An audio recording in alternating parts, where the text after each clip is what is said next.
Welcome into Underclassmen, a special edition of bowl season previews for the college football. Ben Brown is in the house here in Cincinnati, blessing us with his presence. We are all hashtag blessed to have Ben Brown in the house. As always, I'm Cam Mellor.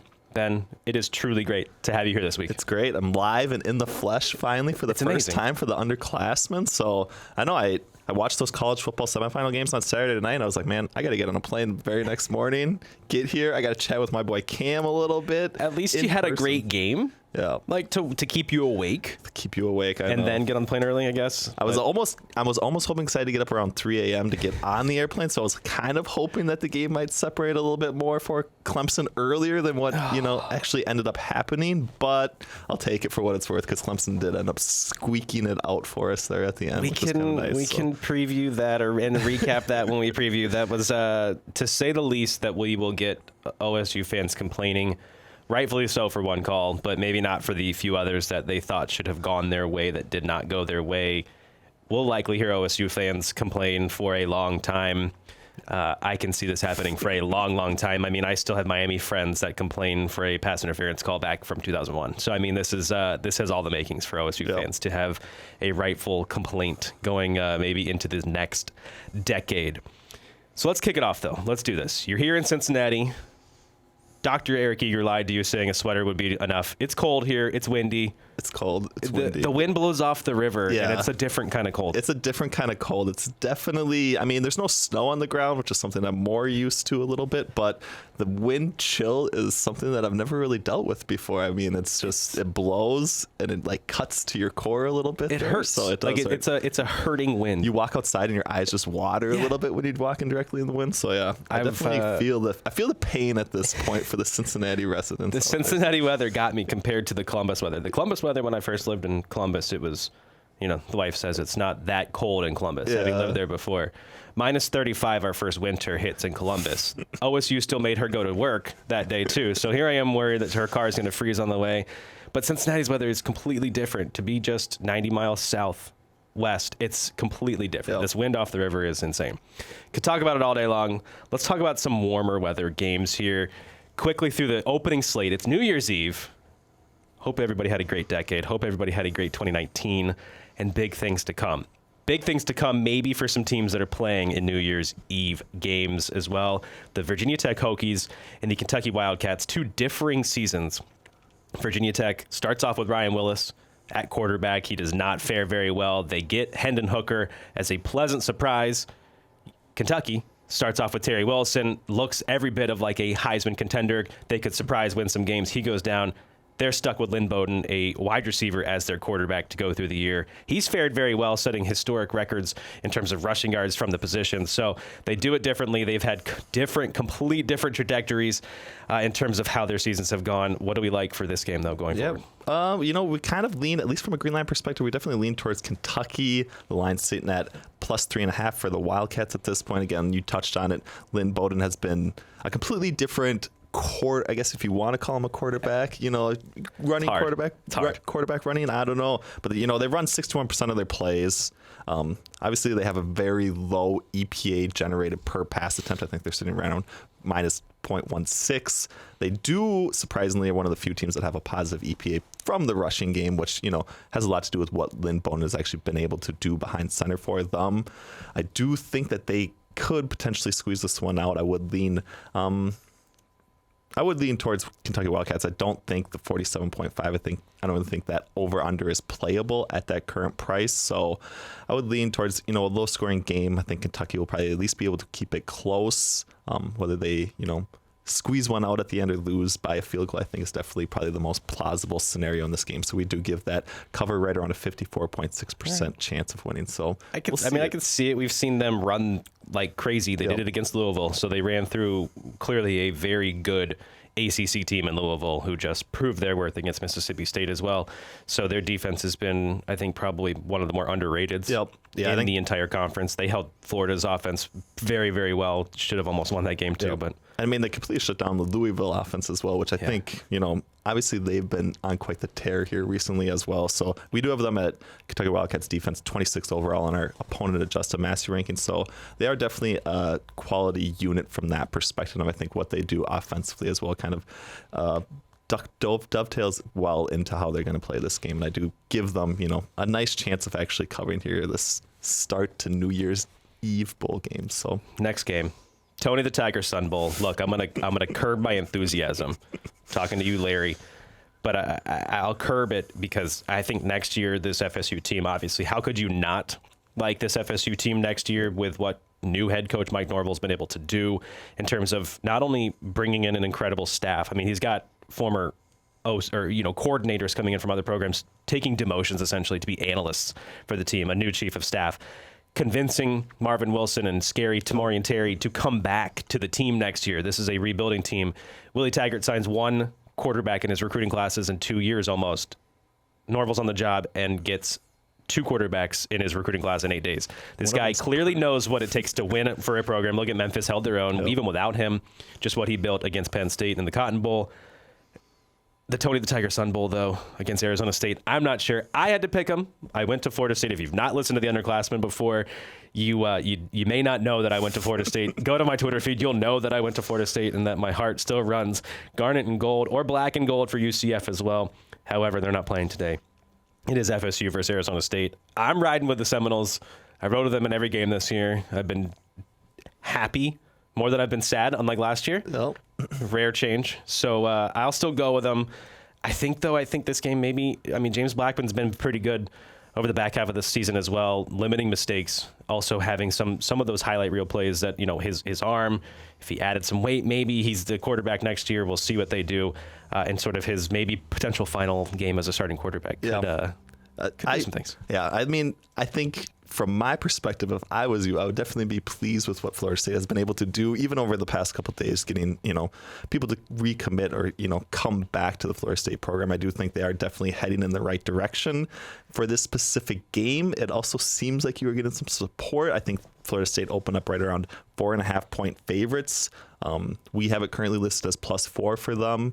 If you can still get that number, I definitely think Florida State is in play. I do see that number moving much closer to 3. The 3-point spread, field goal spread for the Seminoles and a number of other spots. So if +4 is available, I do think Florida State is a great play at that price. Greenline gives them a 55.3% cover probability against the Sun Devils. So I do like what Florida State's going to have to do. I think I'm hopping on board with you as well. I don't know if that is reassuring to your needs for today or not. You're beating me in the college pick'em by 2 games. So if you're hopping on board with me, then yeah, I'm happy with it. We're firmly entrenched in 3rd and 4th place. Yep. The race for 3rd and 4th. I lost my lead. And I just started off. I came from worst to best, I guess. So I think that's a nice Austin and Renner held down the bottom of the barrel for us for a while there. But yeah, so James Blackmon is the 3rd highest graded quarterback in the ACC over the back half of the season. That's behind Trevor Lawrence, who was the highest graded quarterback in all of football, and Sam Howell, who set all these records as a true freshman passer. This game is super interesting, in my opinion, because we have 2 of probably the slightest quarterbacks in the entire country. If you've seen Jaden Daniels play, you understand this guy is he looks 6'6", 120 pounds at some points. And James Blackmon, if you thought he was skinny, wait till you see him against Jaden Daniels. This one is very interesting. Both guys look like they could be shattered into oblivion anytime they get hit, and yet somehow they've won games and they've put on some pretty remarkable performances, all things considered, this season. I like this one. I think this one's a sneaky good game, leading into another sneaky good game, though. Yep. Navy versus Kansas State. I'll let you take it. I think you have more insight on this one than I do. Yeah, this one has been a weird journey, to say the least. So this was one of the only games where a number was released before the team was actually finished with their regular season. So we did have really early Kansas State versus Navy lines before Navy actually had their game versus Army. Before Navy went in and basically dominated Army, Kansas State was a slight favorite. I think they were sitting right around 1.5, even 2 points in some spots on the very, very early initial line. That has completely flipped at this point. Now Navy sits as 2.5 point favorites. And it is a spot where we just have Kansas State much higher rated than what we have Navy. I think we just haven't been as high on Navy as a lot of ranking systems have been all year. We currently have them sitting as 49th overall in our ELO rankings. We have Kansas State as 26th overall. So the fact that Kansas State's actually getting points here is just a spot where we are definitely on board with the Wildcats. This has been one of my favorite games of the bowl season to target. We do give Kansas State a 56.9% cover probability at 2.5. I have also seen this line bump out to +3 with some added juice around -115. So if this is a pot, I have to go with Kansas State. I've gone against Navy numerous times, especially over the latter half of the season. I think we've broken 1-1 so far with them. I think this is another spot where I think they kind of already, not necessarily had their bowl game, but they had their big moment in the sun playing against Army. I do think that this could be a spot where we don't necessarily see maybe their best performance against them. Maybe that's just me trying to justify the pick against Kansas State. I don't know. But the fact that we have such a disagreement with Navy's rankings as opposed to what everyone else has them makes this one of the biggest edges that we have in bowl games. So it's definitely a spot. Love Kansas State. Love to see what they do. They've had some big wins, in their Big 12 schedule as well. I do think they're able to get it done, especially laying points here in the early game on New Year's Eve. So the option offense is always an incredibly difficult thing to stop. In a bowl game, it might be a little bit easier. You have a little bit more time to prepare and kind of you have to play assignment sound football. Yeah. Or assignment sound football. This is the time that you could maybe have your players actually get those assignment down if you haven't been able to see it multiple times. Yep. They did also, Kansas State allowed Jalen Hurts to run for over 100 yards and 3 scores, and they still beat them by, also having Skylar Thompson at quarterback run. Crazy. So you're going to have potential for a lot of quarterback scores in this game. Malcolm Perry may be the best option quarterback we've seen this decade. There's a couple other guys that are up there, but Malcolm Perry is... just watch him run the option. This is a game. If you don't watch option football, if you don't find it interesting, go to it to watch Malcolm Perry. This guy is... honestly, there's not anybody better so far that we've seen this year, obviously, but also maybe since he's taken the reins at Navy, his game against Army proved it this past, 2 weeks ago at this point, 3 weeks ago. He's a lot of fun to watch. The guy has he can pass 2,000 yards with a big game this week or today. Also just converts. The guy 96 total conversions. That's 21 scores. And the rest of those are first downs. So it's a lot of fun to watch him run this offense, and it's a lot of fun to watch just Navy, just understanding that how difficult it is to watch how much the adjustments are made on the other team that doesn't get to see the option. Yeah, their offense, has a positive EPA in both runs and passes, and it's not really that close. They're sitting at 0.16 EPA per run, 0.21 EPA per pass. Obviously, they only pass around 20% of the time, but it's still a significantly high number when you look at the fact that both Navy's rushing and passing EPA generated is higher than the best that Kansas State puts forth, which is their EPA per pass attempt. So I think it's going to be a fun matchup. Like you said, I do think we see a lot of quarterback runs in a lot of ways. So we should see Skylar Thompson be able to break some plays as well. But I do think, Kansas State had a little bit longer time period to actually prepare for this game than what Navy did with the way that the Army-Navy schedule broke. So I do think that they should have the pieces in place to be able to at least put forth a quality effort against, the option at this point. Whether they're actually able to completely stop it or not is a completely different question, but I do think they should be prepared with their assignments in order to stop it. If you can't stop it, at least you can only hope to contain it. Yes. If you can contain it, you contain it by playing that assignment sound football. It's again, it's a lot of fun. It's what college football is all about. You have 3 teams predominantly running the option offense, a couple other kind of hybrids out there. Go watch it. It's a lot of fun. It is a dying form of offense that we may not have once the service academies decide to ditch it, which I don't know if that's coming. They might not ever do that. They might not ever do it, which would be fine. Then we'll have 3 teams that'll do it. But it's super interesting. So the next game up, too, this is the 4:30 kick. Georgia State versus Wyoming. This is the only Group of 5 versus Group of 5 matchup we have left on the docket, I believe, or there's might be one more. At this rate, there is one more. We'll get to that one in a little bit. My man Nathan Roarke playing his final game for the Ohio Bobcats. However, Georgia State quarterback Dan Ellington has played at least 2 games with a torn ACL. I don't care who you are, that's unheard of. What's crazy is that he's actually been efficient while still having this bum knee, not necessarily running the ball as much as he used to at the start of the season all the way up to about week 9 and week 10. But I mean, throwing the ball, they've been efficient. They've been sharp. They don't get the win against Georgia Southern, but they do. He does play super well against South Alabama. And Shawn Chambers, quarterback at Wyoming, not at all what we thought he might have been this season for them. Honestly, does struggle to get the ball down the field. This one is one of those super interesting games and super interesting matchups that you don't think in a season like we have this year that you'd be talking about Georgia State versus Wyoming. Yeah, on New Year's Eve as well. So it is interesting. We do have Georgia State 111th in the country in our ELO ranking, so they're definitely not rated too highly. Of course, they did, what they needed to do to actually become bowl eligible. This is a spot Wyoming gained the hook, basically. I think they opened up right around a touchdown favorite. It's moved out to -7.5. I think that is kind of significant line movement to get off that key number 7. So at that price, we do side with Georgia State. It's not a spot that I'm, that adamant about backing too much at this point. So we'll see. I do think Georgia State Panthers can probably cover the 7.5 points. Wyoming hasn't necessarily moved the ball that well. They have the 113th ranked offense in the country. It's obviously their defense that has been able to keep them in games in a lot of these situations, which is not something that our model is going to look down on too favorably. So we'll see. This over-under is kind of more interesting to me in a lot of ways. I think it opened up right around 49.5, 50 in some spots for that total. It seems like that was just significantly too high. It has moved down almost 2.5 points to 47.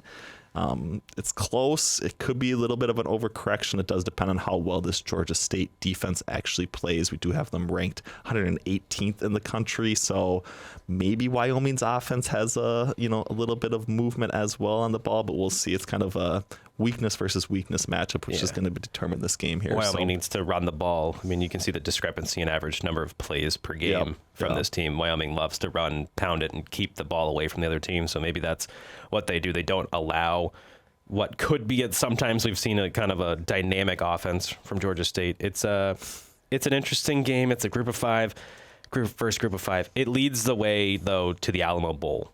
The Utah Utes heading into the feared state of Texas to take on the Texas Longhorns in a game that, honestly, at the beginning of the year, if you told me that this was a matchup, I would have maybe said that this had like a 10% chance of being a playoff game. Yeah. These are two, 2019 blue bloods. Utah's not a blue blood by any stretch of the imagination. Texas is, if it's not the most powerful in terms of the amount of money they have behind their athletics department. I don't know another program that may have that. They have their own network. Come on. What other team has their own network? Yeah. But that being said, you know where PFF stands if you watch or have followed us all year long. We've been big Utah Ute fans. Also, every analyst on the college pick'em has picked the Utes to win. I think we know what we're getting when we see the Utes in action. This defense is the 3rd by our ELO rankings in the country. They did not necessarily look like that in the Pac-12 title game against Oregon. However, in basically every other game this year, except for maybe the USC game when they decided to play man coverage against the air raid offense, which was not a good idea, they've been amazing. This Utah Utes defense has starters at the next level at almost every position. Yeah, it's going to be a quality matchup. They have moved out past 2 7-point favorites. I think it opened up right around 6 points.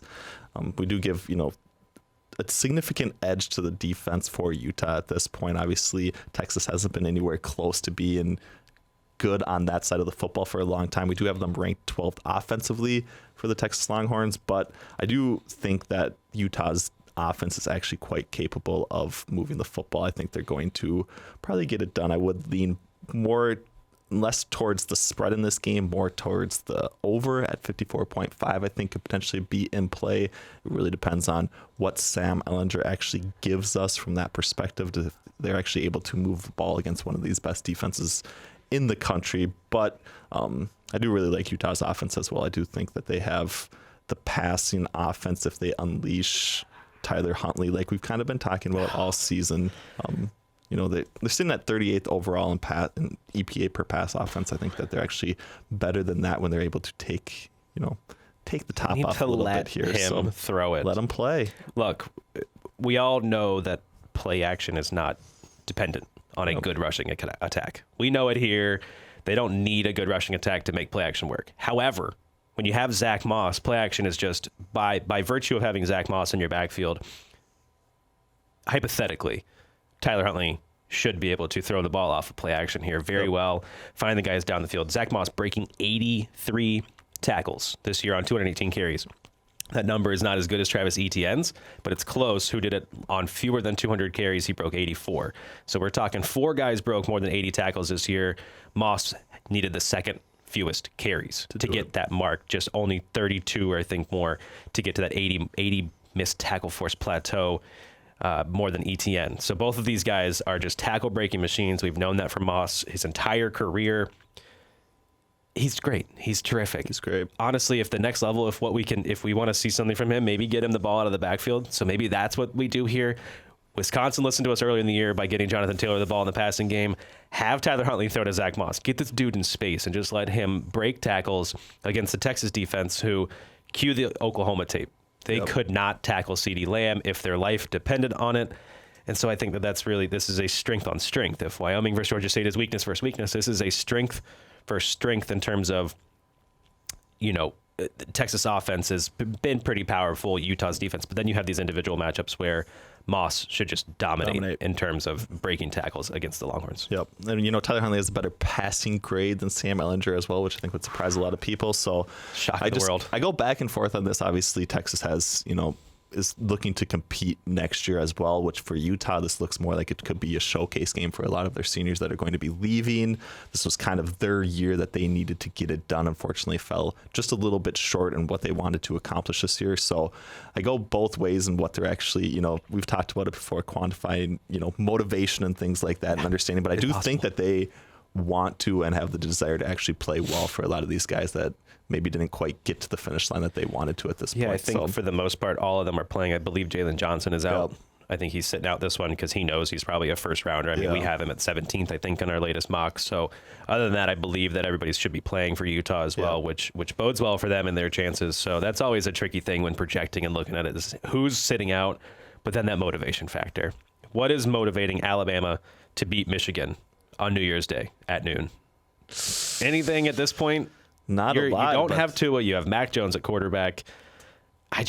Again, if you look at our picks from the college pick'em, and if you look at the green line numbers, Alabama should run away with this one, in my opinion. Yeah, definitely. I mean, the market seems to be backing them as well. It opened up right around 7-point favorites. It slid out to 8. We have it posted at 8 right now. I do think it's 7.5, 8 in a lot of spots. So they definitely gained, moved off of that significant number of a touchdown spread. It's a tough spot either way. I do think that is a really well priced line. I do think these two teams, I don't know what to expect from Michigan at this point either, is kind of the question too. So it's two teams that should have, had those national title hopes as well. Didn't get there. I think for Alabama, it's a much bigger disappointment than Michigan. But I also think, what's going to happen with Harbaugh? These questions are going to continue to swirl. I think if they get blown out, you've kind of discussed it previously as well. I think he saved it, but then you lose if you get blown out here. Yes, you're clearly not in the realm of a Nick Saban as a head coach. You're clearly not in the realm of. I mean, you should be. This Michigan team, if you look at it in terms of the blue blood, that's a term that's thrown around. We use it often. Yeah. Michigan is a blue blood. This is a 6-star program on a scale of 6 stars. Alabama's a 6-star program. They're on the same level technically. However, look at this decade's worth of success. Look at this year's worth of success. Even losing Tua, they have Tua. They had a Heisman frontrunner. They had the only team that could have competed against LSU. They did compete against LSU. They do wind up losing that game. But however, Alabama clearly is a step above Michigan in every aspect of the game right now. And this is where Michigan probably feels they should be. So this is probably a statement game, a marquee game for them. So Michigan's motivated, I got to say. Yeah. But Alabama's got to be motivated. They have Dylan Moses returning to school next year as well. So maybe there's something in them that says, hey, everybody, let's really rally. Let's get to this marquee point. Let's beat Michigan, prove that we are actually, the cream of the crop in the SEC still, even though the record doesn't show it. We lost to LSU and Auburn. I don't know. There's things to play for if you're Alabama.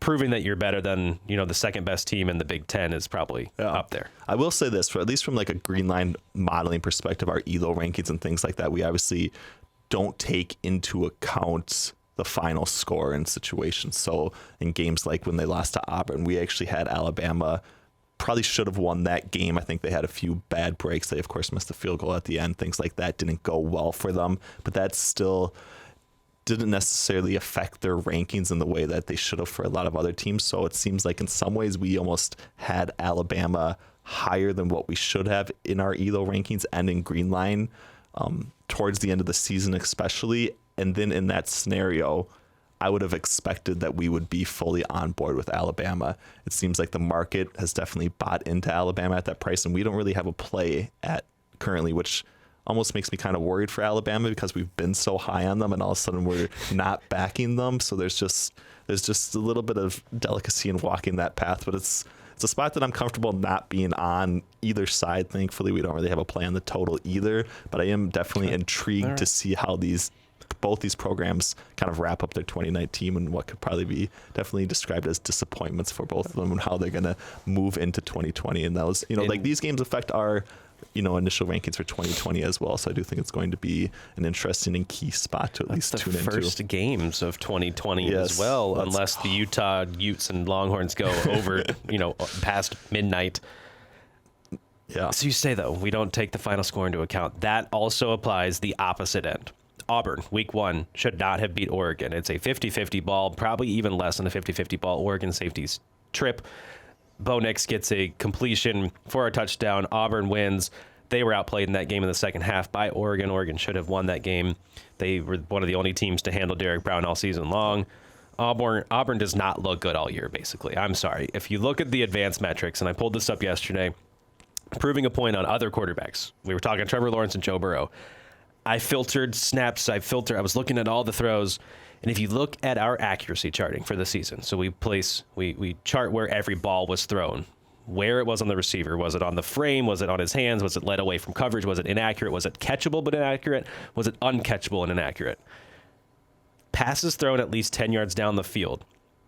112 quarterbacks qualified to filter their way into this metric. It was like 100 attempts on 10 or more yards down the field. The third lowest percentage of uncatchable, inaccurate passes, Bo Nix. Yep. 56% of the time when he threw it over 10 yards down the field, they were uncatchable, inaccurate passes. Not just incomplete, not just your box score 30 of 74 downfield. This guy was throwing balls that were just not even catchable. Yeah. That's not catchable by anybody. That's unbelievable. He threw it to the opposing team. It's a spots where we don't even really, maybe we don't need the charting. If you just tune into an Auburn game, you can kind of see and the then you struggle. Look on the other end of the spectrum, Tanner Morgan finds himself near the top of that list, just behind Joe Burrow, actually, in most of these metrics in terms of accuracy. So you have a downfield accurate quarterback, an incredibly talented trio of receivers that they basically only throw to those 3 receivers, Bateman, Johnson, Ammon, Bell. So the Gophers, I think, in my opinion, not getting the love from Vegas because they hail from the Big Ten. I probably am going to be wrong. I think whoever goes with Minnesota might be wrong in that regard because Auburn is still likely going to win. But I think Minnesota wins outright, and they proved that they were actually, this was not a fluke year. PJ Fleck has them rowing the boat. And again, if you've listened to Underclassmen all year long, we've rown the boat all year. We definitely row the boat. Kind of like, you said with Florida State, obviously I have some bias towards the Golden Gophers. Obviously we don't try to, play into that too much or anything, but it definitely seems like the market is buying into the Golden Gophers at this point. They did open up right around 8-point dogs. It's slid down right now. We have that line listed as +5 for the Gophers. I do see it at +7 still in a lot of spots. I think one book may have it at +7.5. If you are operating on that book, I definitely think it's a play towards the Gophers. If you're looking more, under 7 or something like that, I don't really think the Gophers are necessarily in play. But like you kind of touched on, I think there could be a small play potentially developing on the Minnesota Golden Gophers money line here in this game. You're talking. Current market's right around +195. I think we would make that line closer to +180. So anything over that is probably, a risk, not necessarily a risk-free bet, but I guess it's a spot where we would actually have a slight edge to find an expected value. So maybe that's a little play there as well. I think, that number has come down to, I did see it kind of +200 out along those lines. So if you're definitely seeing that, if you're wanting to get a little bit of backing here in this game, maybe a small play on the Golden Gophers is definitely in the cards. But like you said, I think Tanner Morgan has done everything you'd want to see from a quarterback. He's greatly exceeded expectations on the other side of the ball. Bo Nix definitely hasn't, done what is needed to do to actually make Auburn be in that conversation that they wanted to be in at the beginning of the year. What their defense actually has, on the defensive side of the ball, they're obviously one of the best teams in the country. Offensively, they're sitting at 70th in our offensive rankings. They're just They just can't be relevant in the national title discussion, ranking 70th in the nation in offense at this point with where, college football and football in general is going to. So it's unfortunate. Maybe Bo Nix, gets over it. Maybe he doesn't have that sophomore slump. Maybe he gets better. I don't know. But I think he's reached his pinnacle. He was given Freshman of the Year in the conference, which he should not have been. No. I mean, Derek Stingley is the most valuable non-quarterback in the country. Yep. The guy should have won Freshman of the Year. Not only in the conference, Player of the Year. He should have won play. If there was a world that Joe Burrow wasn't in for LSU, he was the most valuable player on LSU that wasn't named Joe Burrow. Yep. This guy, but almost in the entire country, non-quarterback, a cornerback being more valuable than anybody else that is non-quarterback. That's ridiculous set of numbers in a season that Derek Stingley has had. We will get into LSU in a little bit. However, I've been wrong on Bo Nix before in terms of games that he will lose. However, you see him in the big games. You see him in Florida. Yep. At Florida, this guy looked every bit of a true freshman quarterback, struggled. And even in games that they've won, he has struggled and put forth, I think, of qualifying quarterbacks, there's 16 of them in the SEC. He's 14th in overall grade or 13th at this point. So let's see if he can prove us wrong again. If you're an Auburn fan, you probably hate to hear that, but this guy is inaccurate throwing the ball.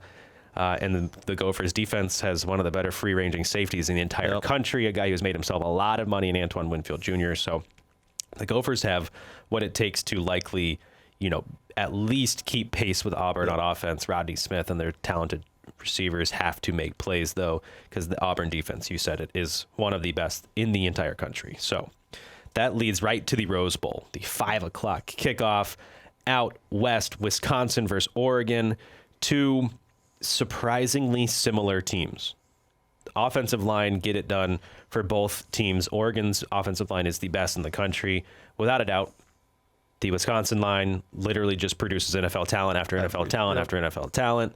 Little different, obviously, in terms of experience level of your quarterbacks.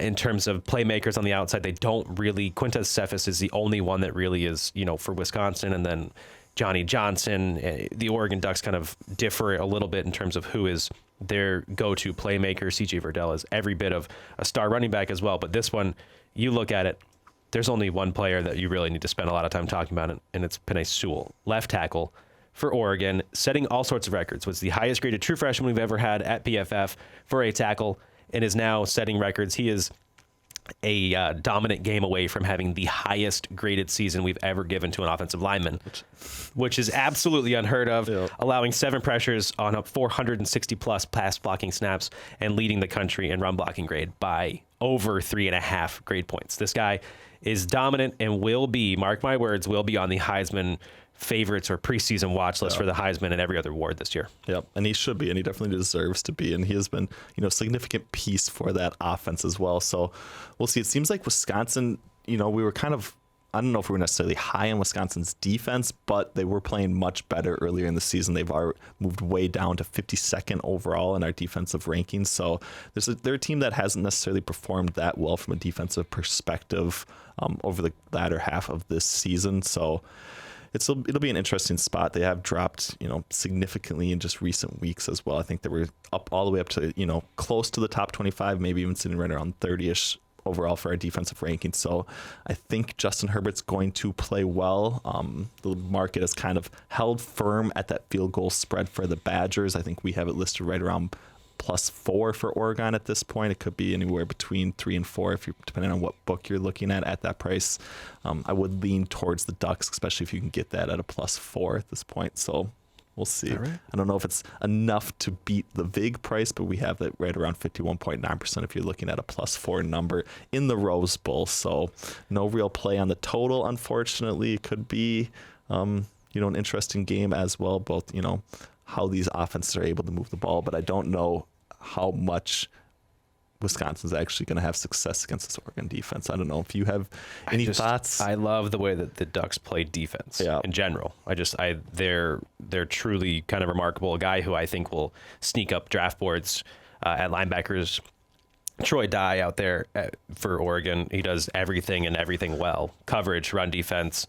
And when he is tasked with blitzing as well. Diamador Lenore has been one of my favorites to watch all year at cornerback as well. So if you look at a team that has multiple cornerbacks, that they don't have to shadow Cephas when he goes around the offense for Wisconsin, they have multiple cornerbacks and safeties that can kind of lock down Cephas. And all they have to do really is worry about stopping Jonathan Taylor, the back-to-back Doak Walker Award winner. So easier said than done to stop Taylor, especially if they do get him in the passing game, because the guy, like we mentioned with Zach Moss, Jonathan Taylor, JTT, Jonathan Taylor touchdown, as we've called him all year, as well, just scores. So if they get him involved in the passing game, that I think is an advantage for Wisconsin. Allow Jack Cohn to have easy reads, easy passes, because anytime you can simplify for the offense for not one of the better quarterbacks, Cohn has played much better than I think we all expected him to this year. So kudos to him for getting Wisconsin to the Rose Bowl.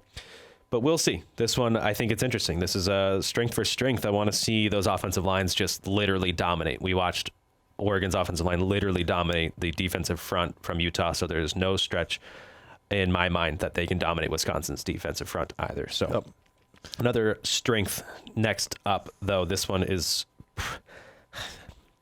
the biggest line outside of the Alabama-Michigan game in terms of spread for one of the favorites, which is an SEC team. So Georgia against Baylor. Baylor's only loss this year has been against Oklahoma twice. They won 1/2 against Oklahoma and lost the other 3. However, one of theirs, they lost multiple quarterbacks in that game against Oklahoma in the Big 12 title game. So we'll see. If Charlie Brewer is healthy and Charlie Brewer goes all game long, Baylor has a little bit better of a chance, but I think that Georgia's defense is able to get it done, I think, and maybe even look a little bit better, because Georgia's offense has not been fun to watch by no stretch.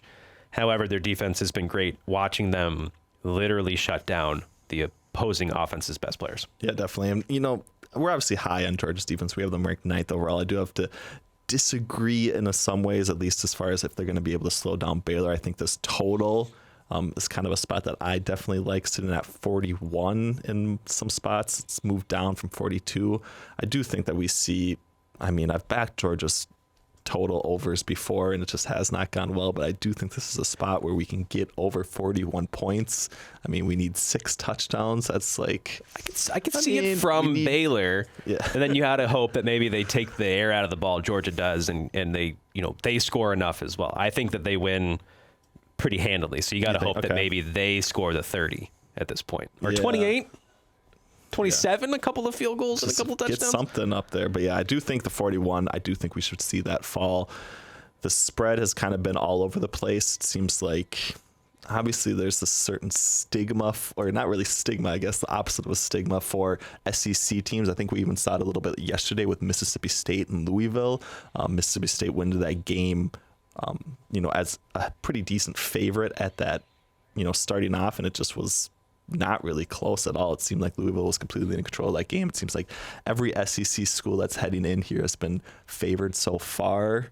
I will say, as long as you have a quarterback, you can win. As long as you have a quarterback in the SEC, then yeah. So we'll see. Then we go back to, the Kentucky-Virginia game, Virginia Tech game as well. Do you consider Lynn Bowden a quarterback? No. So you'll notice my picks. I picked Louisville to beat Mississippi State. I went with I'm going with Tech to beat Kentucky as well. So yeah, I think you got to have a quarterback, and you got to have a proven quarterback, in my opinion. Jake Fromm, the guy's a proven quarterback. Whether he's a great quarterback, different story. The guy just wins though for them. Yeah. The one game he threw up a stinker, 3 picks to the same corner at South Carolina. Israel Mukwamo, this guy, his best game of his career. 2 of his interceptions were basically gifts, though, from Fromm at that point, because Fromm just was not himself. And they still almost were able to win that game against South Carolina. So yeah, this has been my, frustration, not only with Georgia, but with Jake Fromm in general. It's just been this reliance more so on how great their defense has been. They haven't actually gone out there and moved the ball when I really felt like they actually needed to, and they really were going to try and close out a game. They've relied on their defense more. They've been comfortable punting and giving it to their defense and saying, hey, you guys, you go stop this team. Let's win this game. It's been kind of their story all year, unfortunately. That's the reason, obviously, they're not playing in a more significant, they didn't get to that semifinal matchup. They didn't get to the national championship, anything like that. It's just that their offense, yes, it ranks well. Yes, it moves the ball in certain situations, but it's definitely had the propensity to stall out in key situations, unfortunately. It's college football. It's bowl season. If we see them punt on like a 4th and 1, I'm flipping the TV to whatever else is on because I'll be over it at that point. I do have to say, I was watching the Virginia-Florida game last night. Florida went for it on 4th and 1 at like their own 20-yard line, converted, and it completely almost switched my allegiance from backing Virginia as 14.5-point dogs, which I did write up. We did get to, thankfully. It was quite the sweat, unfortunately, for a while. But I do like to see those teams obviously do those situations, which are actually going to help them win football games from the offensive side of the football. So hopefully we get that for Georgia. 41-point total. Definitely lean towards the over. 56.5% cover probability. All right. Everything that I feel is probably against that, but that is just such a low total that I do think Baylor's probably going to be able to move the ball more effectively than what we would anticipate at this point against Georgia's defense. In that case, if that scenario plays out, we definitely get over 41. So I'm with you. I think maybe they have to play catch up too at that point, or Georgia plays catch up and they allow Fromm to throw the ball down the field. Those accuracy charting metrics I was talking about earlier, to get Fromm filtered into those, he just doesn't throw the ball down the field. Exactly. I couldn't get him in there. I don't know. I mean, I do know where he ranks. It's not that pretty. However, he's a small sample size at this point when throwing the ball down the field. So really, you got to take those with a grain of salt because he's got games that he looks great. There's games that he throws 2 and they're duds. Yep. It's kind of frustrating. Let the guy go out there and sling the ball around the field. It's bowl season. Come on. Let them showcase a little bit for these NFL draft scouts at this point because they do not have, like you said, very much tape on him from this 2019 season to making NFL-level throws at this point. So they need to let him throw the ball. 2 NFL-level running backs are in action, in my opinion. A.J. Dillon declaring early for the draft. BC and Cincinnati go at it here. This is one of those that I'm not backing the ACC. I think the rest of us college pickers are going with Cincinnati as well. Luke Fickell, he's got that Ohio State pedigree. He's recruited very well at Cincinnati. Michael Warren at running back has broken 69 tackles this season on his 239 carries. This guy is awesome. If you haven't watched him play, there are times in which he just literally takes over the game. He's got 2 separate outings this year in which he's broken at least 10 tackles on the ground alone. So this is a guy who has no fear of taking games over. Now, you would think that Boston College's defense would know how to tackle a running back because they go up against the guy who ran the ball more than anybody else this year in A.J. Dillon, and so they go up against him in practice. But no, BC's defense has struggled to bring a lot of running backs down this year as well. So Michael Warren could explode for a big game this year and maybe even surpass that career high rushing yards that he set a year ago. However, he has broken all of his records in yards after contact per attempt, broken tackles. So he's a fun running back, but we get to see a running back duo, which maybe it's not your forte when you're watching college football right now, but those are two of the better ones to do it this year, and Warren and Dillon go at it. Yep, definitely. It seems like the market as well has kind of bought into the Bearcats right now. I think it opened up 6.5 points. It's moved out to 7.5. Gained the hook a little bit in that on that spread. So Bearcats definitely would lean towards Boston College at that price, but again, it's not really playable. Fortunately, we have a little bit of play on that 55.5 total. Probably not something that I'm really comfortable with, but again, it goes back to what you said. How well are these offenses able to move the ball? How much success do these running backs have? That is going to be the question that kind of determines if we get over that 55.5 total. So we'll see. Not a lot here, I guess, but it could be an intriguing game coming up here on January 2nd if you haven't got your full bowl fix in yet over these first 2 days, basically. Get it in, then there's you'll be full of bowls for sure. The next one though on January 2nd, Indiana versus Tennessee. This is we talk about blue bloods. We said it. Tennessee is not where they think that they should be. However, there have been times that Tennessee has looked like a blue blood this season. They've been kind of remarkably hot and then remarkably cold. Yep. So which Tennessee team will we get? Who knows at this point? I do know which quarterback we'll get for Indiana this year. And it was, when it was Michael Penix, he was great. He was awesome. Peyton Ramsey, though, after Penix goes down, Peyton Ramsey looks like a changed quarterback as well. Both of them ranking in the top 5 of overall grades in the Big Ten for quarterback play this year. So both dudes got it done. Ramsey gets the start here because Penix is still out. So next year is an interesting decision. Is it Ramsey or Penix, or did they play both of them? That's neither here nor there. Indiana's talented receiving core.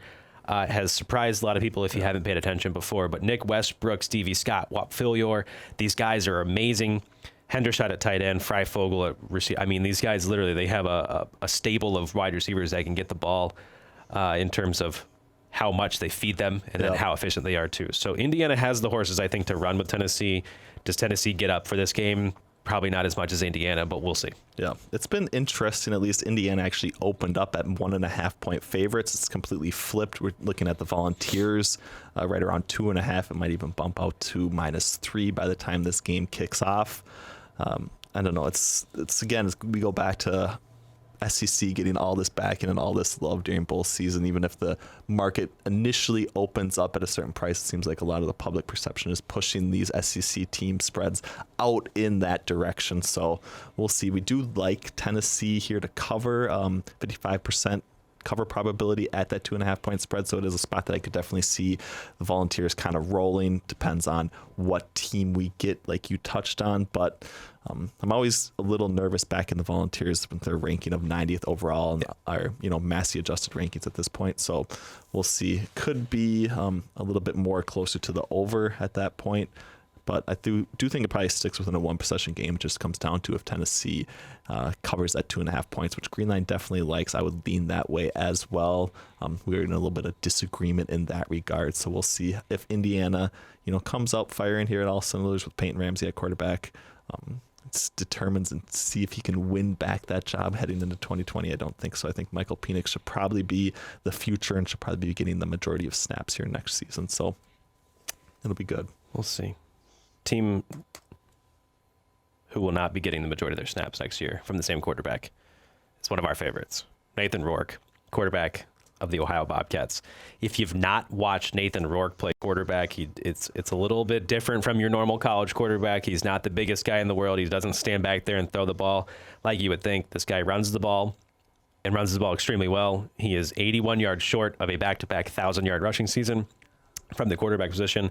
He's broken 120 plus tackles in his career on the ground as well.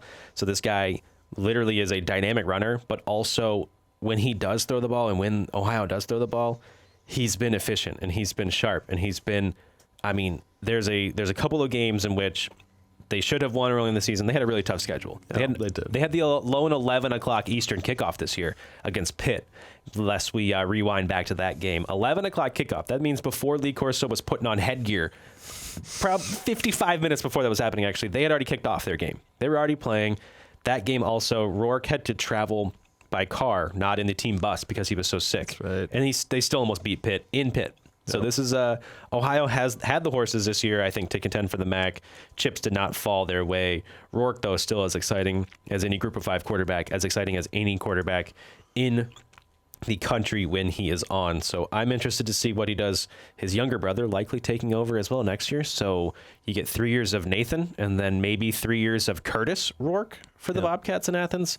We'll see. Athens becoming famous because that's obviously where Joe Burrow hails from, is Athens, Ohio, where he was Mr. Ohio football. However, Athens, Ohio, I don't know who they're playing against quarterback for Nevada, though, in this game. Yeah, this is interesting spot. It's kind of funny that you brought up that Pittsburgh game as well, because I actually wrote up Ohio to cover that +7 spread against Pittsburgh. I did not know that Nathan Roarke was essentially vomiting all over something, the game, or the team bus, or not the team bus. But they did not cover, unfortunately, the game. It felt like they were in throughout the whole game and then just didn't get it done really at the end, unfortunately. Moving on to their bowl game, we do, Ohio's been high on our offensive rankings all season. We currently have them 10th overall. I would say they are a top 5 EPA generated per rush attempt. I think a lot of that has to do with Nathan Roarke. They're offensively, when they're passing the ball, their EPA generated per pass attempt, 19th in the country. So they obviously have the firepower and horses to get the ball moving. It just comes down to how well their defense ranks, 69th overall.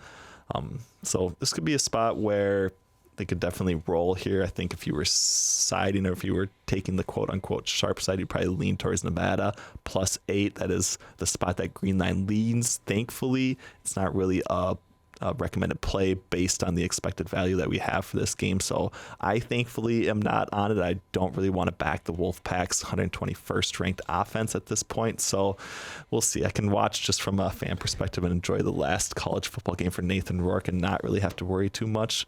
If there was any play that you absolutely had to have for this game, I would take the under 59.5 right now. You're a degenerate at that point too. It's Friday. I mean, we're talking Eric Eager levels of degenerate here. I mean, so, he might have learned from me in that regard. I guess I don't know where it came from. So fine. I'm only around Eric more than I am around you, so that's why I guess I get it. We'll go. Carson Strong's quarterback for Nevada. Dude's thrown 40 or more passes in like 6 of his last 4 or 8 games or whatever that he's played. He's the future, I think, of that program at the quarterback position. They had the failed experiment that was Malik Henry, the much maligned quarterback of the Netflix show Last Chance U, the former Florida State quarterback, the 5-star kid, the guy who is now a wide receiver for the Colts, signing a practice reserves futures contract or whatever that is. He attempted 78 passes. He completed 42 for almost 600 yards, but had 4 interceptions, a bevy of turnover-worthy passes, and only 1 score. Did not grade well. Did not even finish his tenure at Nevada. So that seems to be the track record for Malik Henry. Going to programs in college football does not stick around for the full season. However, Nathan Roarke, Nevada, can get a statement win going forward for Frank Solich and co. 2 more games on the docket. Probably not the most exciting to talk about. However, we're doing it. We're finishing it. We got to. Southern Miss versus Tulane. This game, I honestly don't know what to expect. These are 2 of the teams that have kind of flown under the radar for bits. There was times that Tulane looked like they could compete. Justin McMillan at quarterback has been pretty fun to watch. Jalen McCleskey, the former Oklahoma State transfer, his dad's on the coaching staff there as well, so it makes a lot more sense when you know that. These 2 teams, though, are a bit different. Southern Miss has a pretty good defense, though, that I think may be able to stymie Tulane for a little bit. I think Tulane gets it done if I have to be the pick 'em straight up. Yeah. However, not a lot necessarily riding on that Saturday, January 4th game when the wild card is happening as well. Yeah, Tulane's kind of an interesting team because I think they get a surprising amount of backing in the betting markets for a group of 5 team. It seems to be like they are one of the more popular teams. So I think their spread, again, especially in this game, is a little inflated, -7. I wouldn't necessarily make that line here. I think there's decent amount of value in backing Southern Miss, the Golden Eagles. I do give them a 53.1% cover probability at +7. I would also lean towards the under, again, 56.5. I do think that is definitely in play. Like you said, Southern Miss has high quality defense, 25th overall in the country. Neither of these teams rank in the top half offensively for FBS teams for our offensive ranking. So moving the ball could be a little bit of a struggle at this point. I do think that the under is probably the play. I do think Southern Miss is also probably the play. So, if you were looking for a party starting parlay or something along those lines, maybe we're back in Southern Miss with the points, taking the under, hoping for, a 13-10 football game or something right here just to round out some of this last couple bowl games at this point. So it'll be good. That's what you're looking for. So. All right. So then let's round it out here then. The last bowl game before the national championship game. The MAC champion Miami Red Hawks taking on the Sun Belt runner-up Louisiana Ragin' Cajuns. This game, if you watch the Ragin' Cajuns play, you would be like, oh my God, they are a run-first team. Yet, all season long, only 52% of their plays have been runs. Yep. Yes, they are a more run-first team by that definition. However, when you watch them play, it looks like they're a team that actually probably runs it 80% of the time. Like the way that they have their stats aligned in terms of the running backs that they're able to use, Mitchell, Rakes, and Calais, these guys, I mean, they're one of my favorite teams to watch play because Levi Lewis, when he does take the ball and throw it, they're talented. Yep. These guys are great. So I think if you're watching for maybe a sleeper in the NFL draft, Kevin Dotson, their guard, is maybe the best run blocking interior lineman in all of college football this year, going toe to toe with Sewell from Oregon in terms of best run blocker in the entire country overall. So there are things to watch. I think, the Vegas lines obviously had this one probably, closer to right if you looked at it and you said, well, hey, how can the MAC champion be a 2-touchdown dog to a Sun Belt runner-up? Yeah. That's just how good the top 2 teams of the Sun Belt were this year. Yeah, the Ragin' Cajuns definitely are well priced at -14. I think they opened up right around -13. They moved on to the key number of 2 touchdowns spread. There's not really a play either side at this point, but that Ragin' Cajun offense, they are, like you said, really fun to watch. We have them ranked 9th overall. Obviously, they have both EPA generated per rush and pass attempt are one of the best in the country. So they are highly capable of moving the ball. I would expect them to play well. I would expect them to probably put up a decent amount of points, and I don't really think the Red Hawks are going to be able to keep pace with them at all. So it should be an interesting wrap up to at least our initial bowl season, but it might not be the showcase game that a lot of people are looking for. Thankfully, we have that coming, 1 week later at this point. So it's remarkable how long we have to wait for two Tigers to go at it. Divine intervention happened. Noah's Ark had two Tigers on it, or so the legend speaks, so the story, so the fable, so the... I'm not going to get into it. So the tale tells us that two of every animal got on a boat. Two tigers got on the same boat. Male and female, though, so... Obviously. It's okay. Kids, that's how it's done. We get LSU versus Clemson in the national championship game. This is the lead-in to this. LSU wins dominantly over Oklahoma. I have some things to say about that game. I have some things to say about Ohio State-Clemson. I will be nicer on the Ohio State-Clemson game than I probably truly feel. However, Joe Burrow. Joe Burrow. What more can be said about Joe Burrow at this point? I got to go defend Trevor Lawrence over Joe Burrow, which I think there's still the argument for. I've got it made later this afternoon, talking about some future stuff. So Burrow, though, I mean, you don't score 8 touchdowns, 7 throwing and 1 rushing in a game, and then not get crowned with, I mean, I said it earlier this year, well before the Heisman, well before they even beat Alabama, I said this guy is going to have the most decorated college football season we've ever had. He is clear. He's on that path. I mean, if they win, even if he doesn't win against Clemson, Burrow is possibly the best. This is the best college football season we've seen from a quarterback, possibly in history. Yeah, I mean, definitely in the PFF era for sure.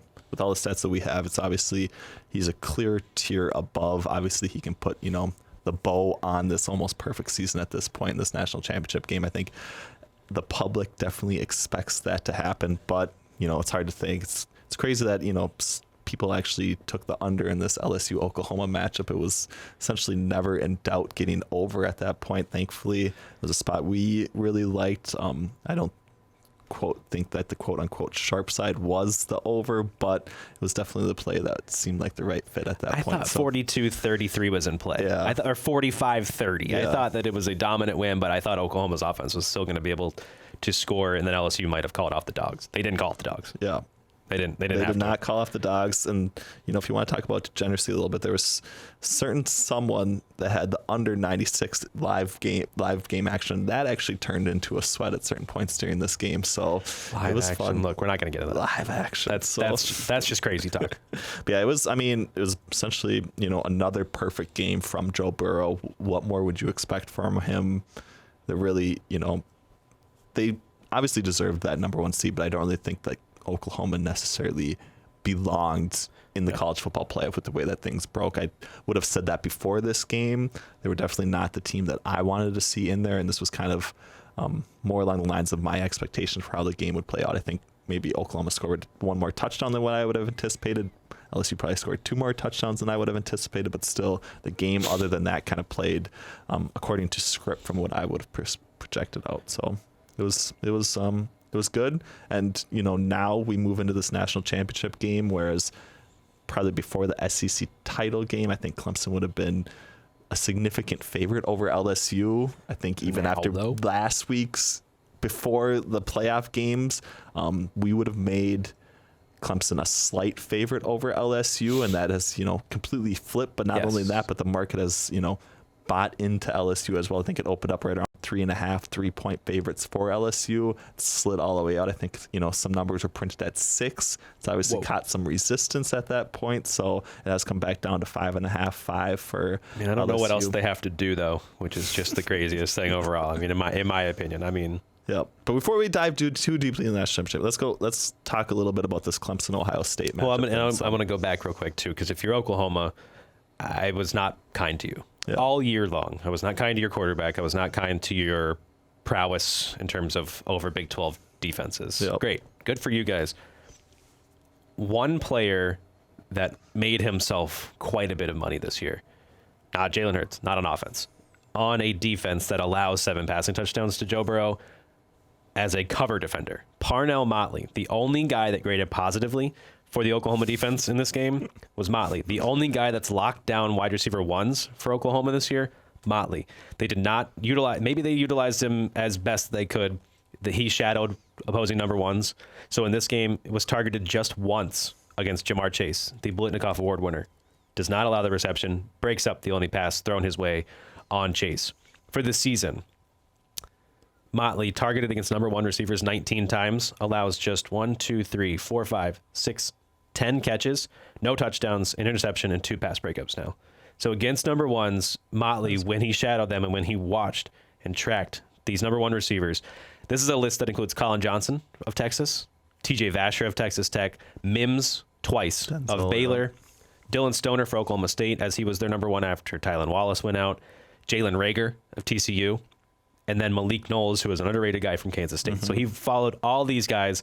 The most yards he allowed in a game was 53 to Mims. One of those was on a dramatic, kind of insane sort of catch near the end of the game against Baylor. So this guy, again, you're going to hear his name a lot, and you're going to see a lot of tape against incredibly talented guys. Oklahoma getting a defensive player drafted early, kind of a surprise for the season, given how bad their defense overall was.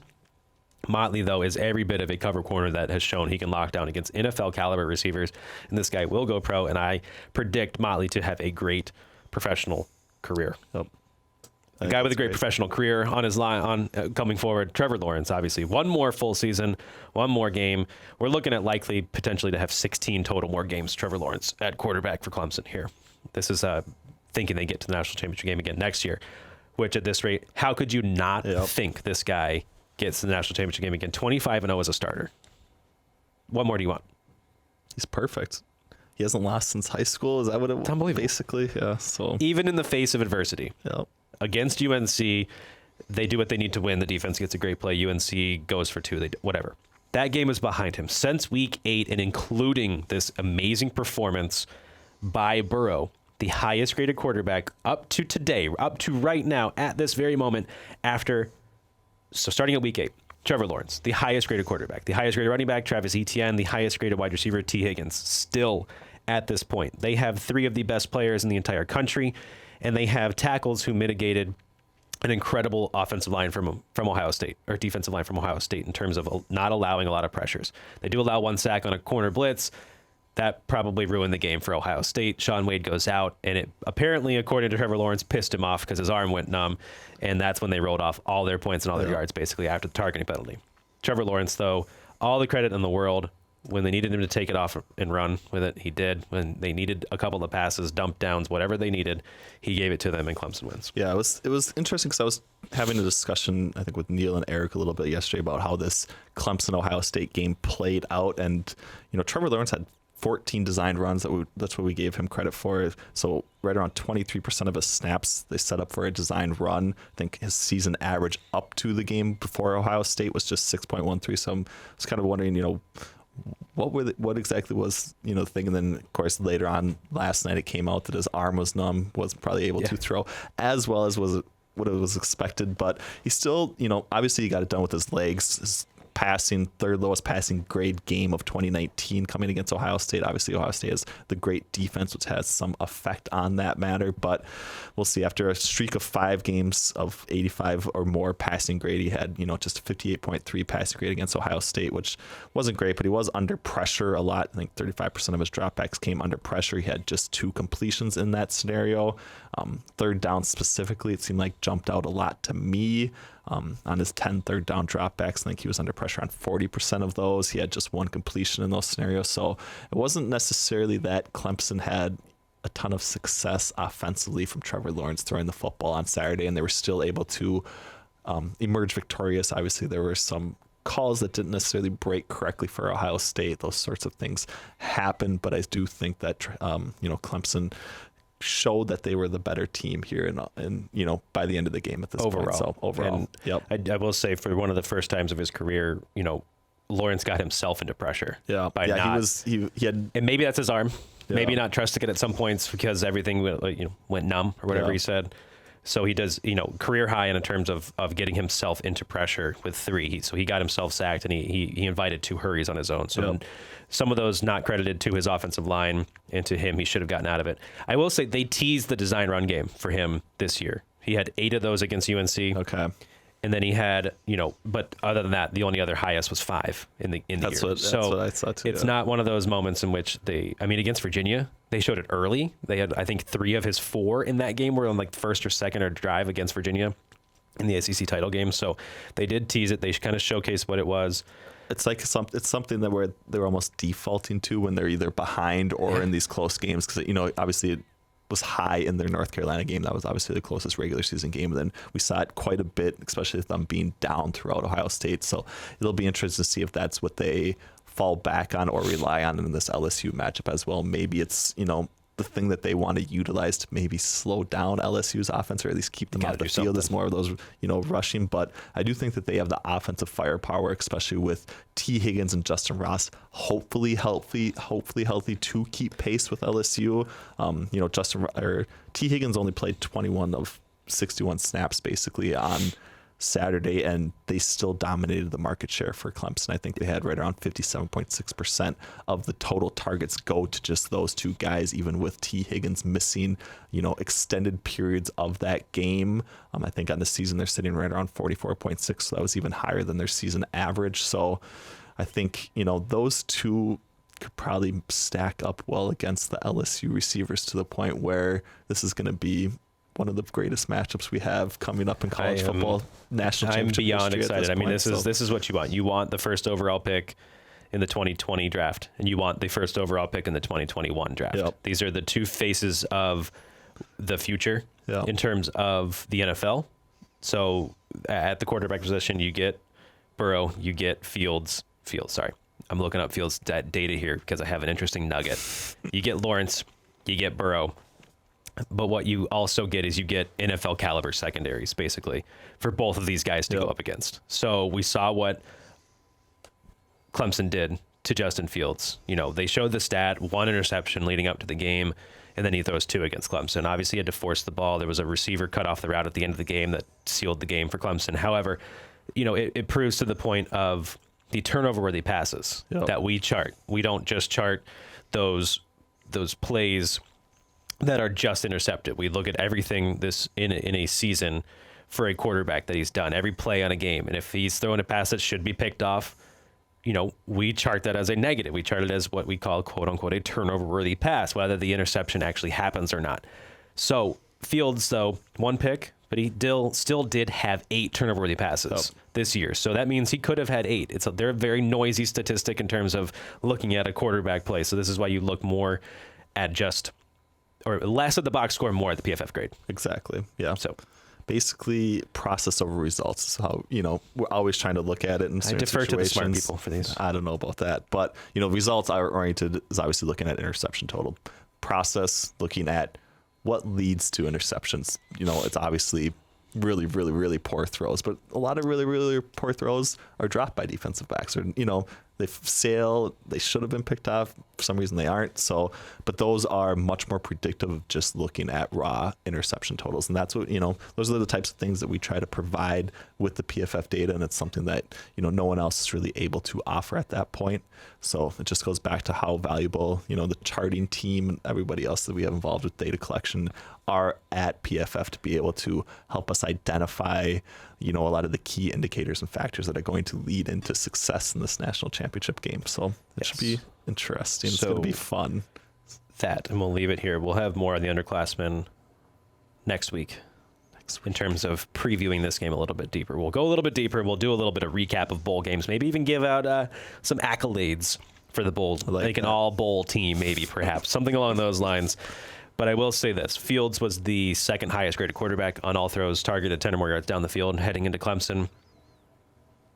He throws 3 turnover-worthy passes, a season high, a career high, and only throws 1 of his big-time throws, which he has littered the field with all year long. So this is a secondary that has been able to, the Clemson secondary, the way that they roll their safeties around, and the way that they put Isaiah Simmons in coverage, from dropping back from a linebacker, from a box safety, from an edge defender. Simmons does it all. He's the most versatile player in college football. Should have won that award. However, the way that they were able to kind of stymie Fields' downfield throwing ability bodes well to their ability to potentially stop Burrow in the LSU offense. And if not, they have Trevor Lawrence. They have Trevor Lawrence. They can keep pace offensively, but they do have the talent to do it defensively. So it does, I think it does bode well for Clemson, as well as basically all of the success that Ohio State had offensively came from J.K. Dobbins. 133, I think he had 133 yards after contact. So, and if LSU gets Clyde Edwards-Helaire back, maybe they can do something, but they don't have the running back. Yeah, they just don't. The caliber. They just don't focus on it, basically. No, they don't need to at this point. They don't need to. So let Burrow run for another score or 7 at this point going forward. It's the game of the year. Obviously, everything will be on the line. Early lines, do we have anything that if you could get your hands on now, or is this just a wait and see and then maybe find some value somewhere else? Yeah, definitely. So, like we talked about, we are obviously high on Clemson. We have been all year. They've basically gone wire to wire in our overall ELO rankings, number 1 overall. Since last year, obviously some other people have fluctuated teams in and out of their rankings. We've kind of held strong to them. I do think that was justified. Even last week, we would have made Clemson slight favorites over LSU in this national championship matchup. So with that, obviously the opening print of -3 for LSU, -3.5 has bumped out to -5, 5.5. I do think +5 is definitely playable from the Clemson side. I do think that they are able to keep pace. It is actually a significant edge for us this game. Kind of, touched on it earlier, but this game is really setting up for this, what people would describe as a sharps versus squares matchup in a lot of situations, where LSU is very much the best public team that we have seen in quite some time, but they have gotten so much public back, and they have done it on all these nationals. They've done it on in the limelight basically, and they have a lot of exposure at this point, and a lot of people are buying into them. If anyone, obviously everyone's looking for the historic cap off to their amazing season so far. So I think from a public perspective, they are getting a significant amount of backing. So this price has obviously got some resistance at +6. I do think it probably holds steady here at +5 for a while. It's not really too significant of a price movement, but I would definitely lean towards Clemson. I do think that is the spot that people should be buying into, even though they probably won't be, unfortunately. So it is what it is. You got to bet to enjoy the game as well, and they want to do We're not going to make any friends by saying Clemson here. We didn't make any friends with the Columbus faithful or the OSU faithful by saying we'd take Clemson. But hey, we've been right for 14 times on Clemson this year. Actually, if you go back to last year, we've been right quite a bit with Clemson. We tried to. How could you bet against them?